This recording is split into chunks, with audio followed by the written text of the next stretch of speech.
The steady beep of hospital monitors filled the room as Jake Mitchell's eyelids fluttered open for the first time in 3 weeks. The last thing he remembered was the screech of tires, the shattering of glass, and his daughter Emma's terrified scream. Now, as consciousness returned, one thought consumed him: where was his little girl? The decorated combat pilot who had survived 3 tours in Afghanistan was about to face his greatest battle yet, one that would test not just his body, but his very soul. If you've ever wondered what true strength looks like in the face of impossible odds, this is a story you won't want to miss. Hit that like button and subscribe to follow Jake's extraordinary journey from the depths of despair to an unexpected second chance at life. Jake blinked against the harsh fluorescent lights, his throat raw from the breathing tube that had been removed only hours earlier. His body felt like it had been run over by the same truck that had T-boned his motorcycle at that cursed intersection. The accident had left him with a shattered leg, 3 broken ribs, a punctured lung, and a traumatic brain injury that had kept him in a coma for 21 days. But none of that mattered now. All that mattered was Emma. "Emma," he croaked, his voice barely audible. "Where's my daughter?" A nurse with kind eyes and a gentle touch approached his bedside. "Mr. Mitchell, you're awake. That's wonderful. Try not to speak too much right now. Your daughter is fine.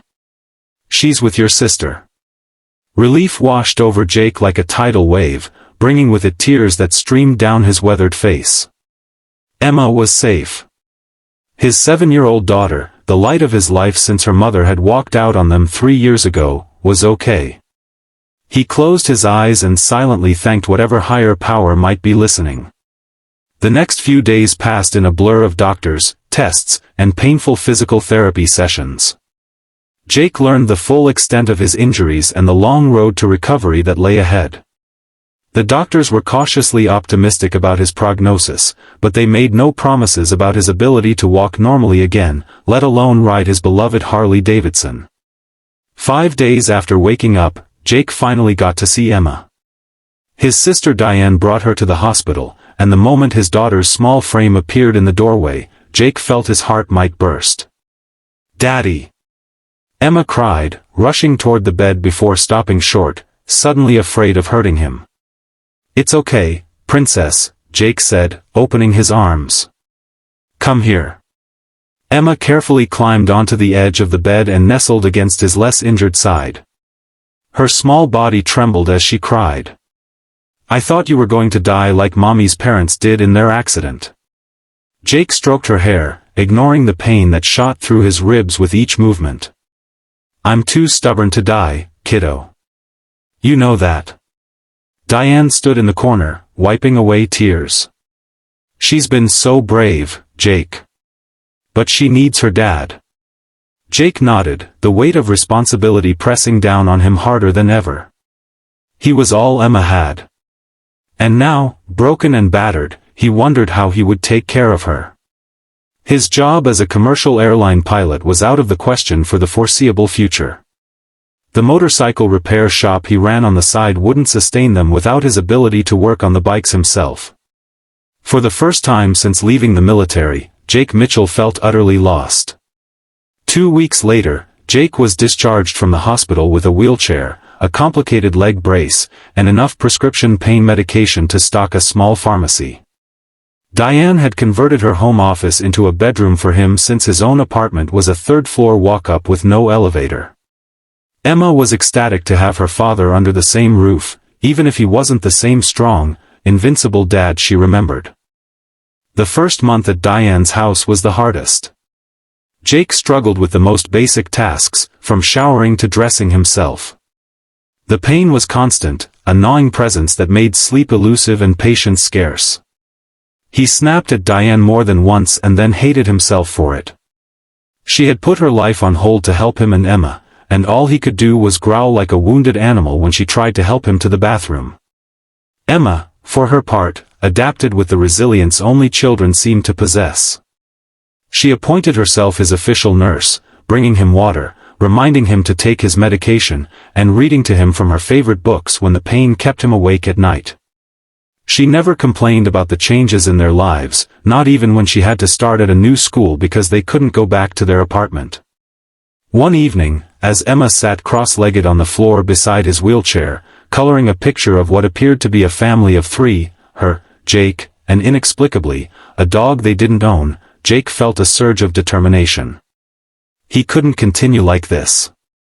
He needed to find a way forward, not just for himself, but for Emma. "What do you think, Daddy?" Emma held up the drawing.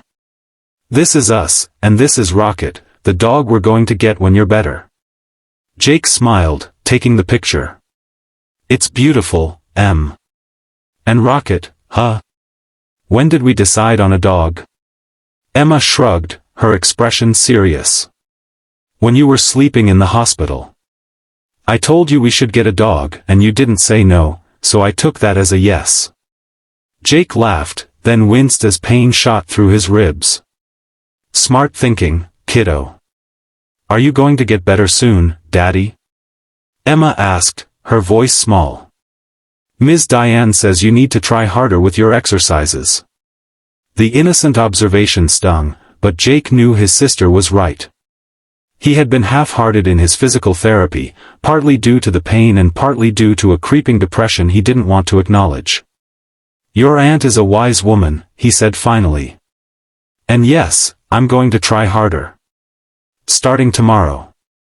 That night, after Emma had gone to bed, Jake wheeled himself out to the back porch where Diane was enjoying a glass of wine. The autumn air was crisp, carrying the scent of fallen leaves and wood smoke from a neighbor's chimney. "Mind if I join you?"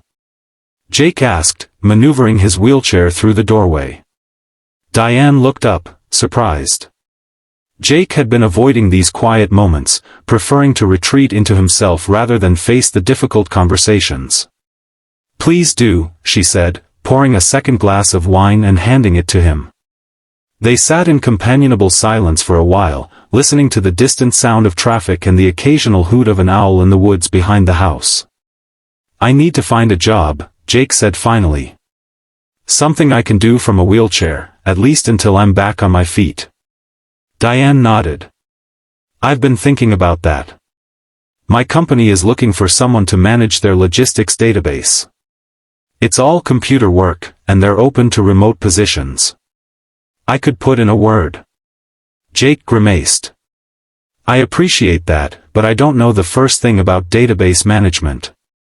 I fly planes and fix motorcycles, That's what I know." "You also led combat missions in one of the most dangerous regions on Earth," Diane reminded him. "You can learn database management." Jake took a long sip of his wine, considering.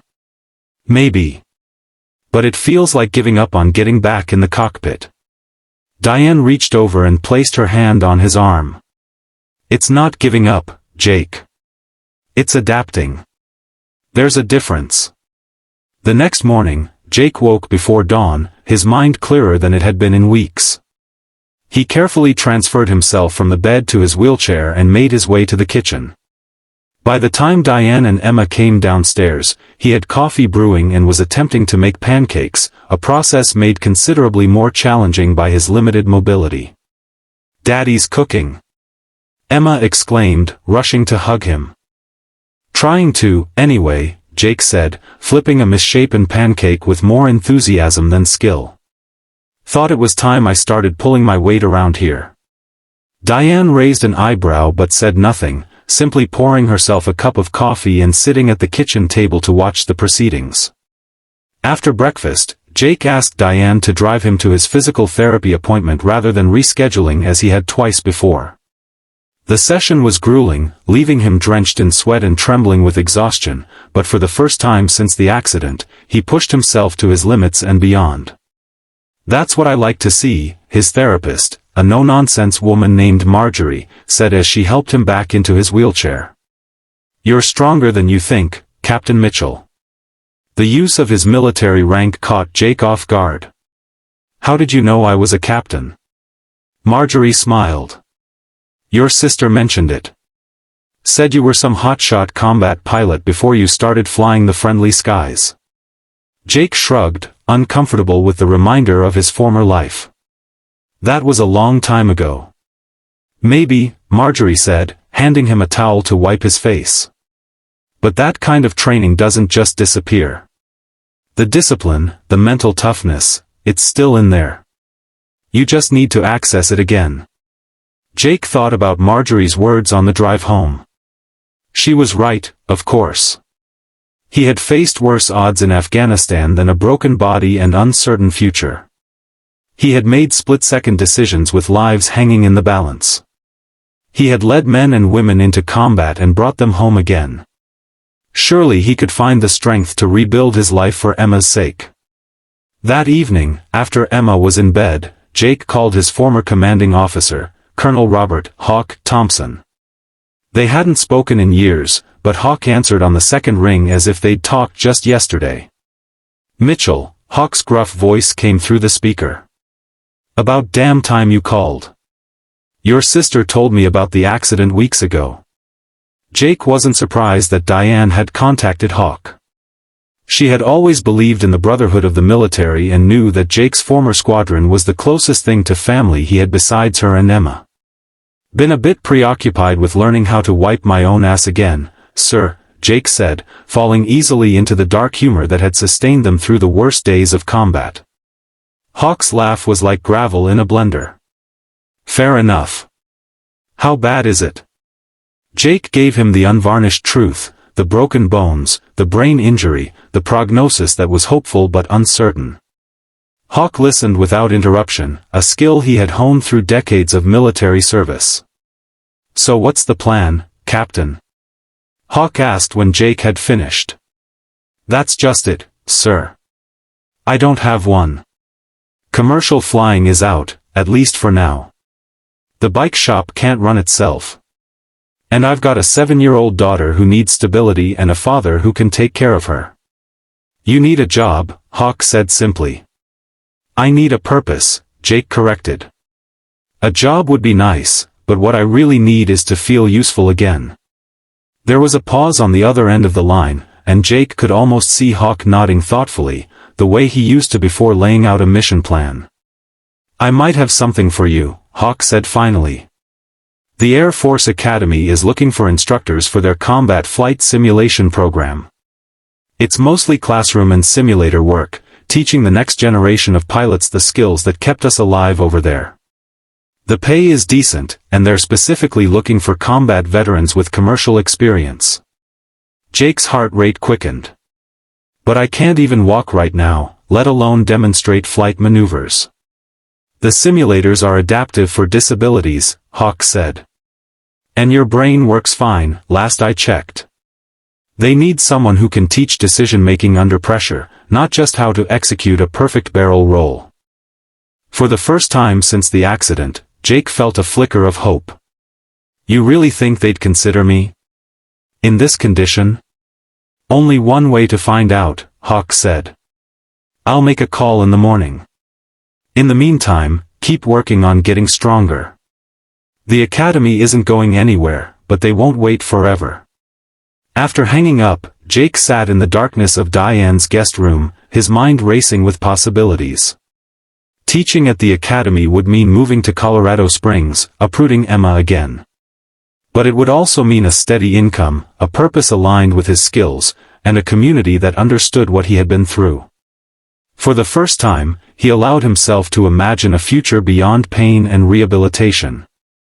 The next morning, Jake attacked his physical therapy with renewed vigor. Marjorie noticed the change immediately. "Someone's motivated today," she said as she helped him through a particularly challenging set of exercises designed to strengthen his damaged leg. "Got a potential job opportunity," Jake grunted, sweat pouring down his face as he pushed against the resistance band. "Teaching at the Air Force Academy." Marjorie nodded approvingly. "That would be perfect for you. But you know what that means, right? We need to accelerate your recovery timeline. No more taking it easy." Jake managed a grim smile. "Wouldn't dream of it." Over the next few weeks, Jake's days fell into a grueling but purposeful routine. Mornings were devoted to physical therapy, afternoons to cognitive exercises designed to sharpen his mind after the brain injury, and evenings to Emma. He helped her with homework, listened to her stories about school, and even began teaching her the basics of aircraft mechanics using model planes they built together at the kitchen table. Diane watched the transformation with a mixture of relief and pride. The brother she knew, determined, focused, and fiercely protective of those he loved, was re-emerging from the shell of pain and despair that had encased him since the accident. 3 weeks after his conversation with Hawk, Jake received a call from the Air Force Academy. They wanted to interview him for the instructor position, but there was a catch: they needed him in Colorado Springs for an in-person assessment within the month. "I can't just fly out there," Jake told Hawk later that evening. "I'm barely managing stairs with a walker. How am I supposed to navigate an airport and a job interview?" "You'll figure it out," Hawk said, his tone leaving no room for argument. "This is your shot, Mitchell. Take it." Jake hung up and wheeled himself out to the porch, where Diane was grading papers. As a high school English teacher, her evenings were often spent with a red pen in hand and a stack of essays beside her. "The Academy wants to interview me," he said without preamble. Diane looked up, a smile spreading across her face. "Jake, that's wonderful. When?" "That's the problem. They want me there in 3 weeks. In person." Diane set down her pen. "So we'll go to Colorado Springs in 3 weeks. What's the issue?" Jake gestured to his wheelchair. "This, for starters. And what about Emma? She's just settling into her new school. I can't uproot her again for an interview that might not even lead to a job." "Emma will be fine for a few days with me," Diane said. As for the wheelchair, since when has a little mobility challenge stopped Jake Mitchell from doing anything? Jake couldn't help but smile at his sister's unwavering confidence in him. "It's not just a little mobility challenge, Dee. It's a major life adjustment. Which you're handling better every day," she countered. "Look, I'm not saying it will be easy. But if anyone can pull this off, it's you. And think about what it would mean for you and Emma if you got this position." Jake nodded slowly. She was right, of course. The opportunity was too good to pass up, regardless of the challenges. "All right," he said finally. "Let's figure out how to get me to Colorado Springs." The next 3 weeks were a whirlwind of preparation. Jake doubled down on his physical therapy, determined to be using a walker rather than a wheelchair by the time of the interview. He studied the Academy's curriculum, refreshed his knowledge of combat flight tactics, and practiced answering potential interview questions with Diane playing the role of the interviewer. Emma, when told about the possibility of moving to Colorado, reacted with the mixed emotions of a child facing change. She was excited about the mountains and the snow but worried about leaving her new friends and Aunt Diane. "Will we still see Aunt Dee if we move?" she asked one evening as Jake tucked her into bed. "Of course we will," Jake assured her. "She can visit us, and we'll come back here for holidays. And think about it, you might get to see Real fighter jets up close." Emma's eyes widened at that prospect. "And we can still get Rocket?" Jake laughed. "Yes, we can still get Rocket. But let's focus on one thing at a time, okay? First, Daddy needs to get this job." The night before they were set to fly to Colorado Springs, Jake couldn't sleep. He sat in the living room, staring at the walker that had replaced his wheelchair just days earlier.